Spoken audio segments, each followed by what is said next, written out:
ఏ రోజుల్లో ఏ రంగు దుస్తులు ధరించాలి? ప్రతి రంగుకు ఓ గొప్పతనం ఉంది.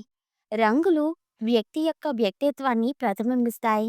మనిషిని సంతోషంలో ముంచెత్తుతాయి. ఈ రంగులు మనసులోని భావాలను తెలుపుతాయి. చాలా రంగుల్లో జబ్బులను నయం చేసే గుణం ఉంది. దీనిని కలర్ థెరపీ అని అంటారు. రంగులు మన భవిష్యత్తును మార్చేస్తాయా? ఎవరైతే వీటిని నమ్ముతారో వారికి అవుననే సమాధానం.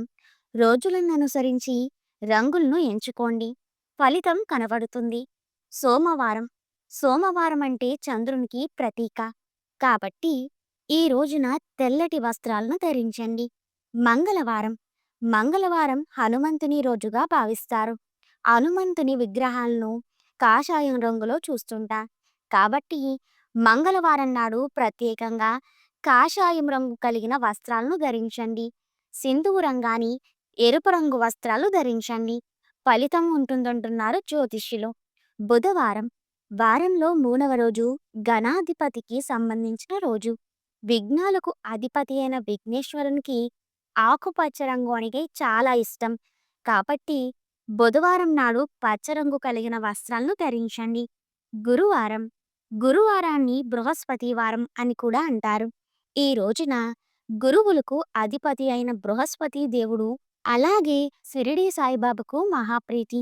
బృహస్పతి దేవునికి పసుపు రంగంటే చాలా ఇష్టం.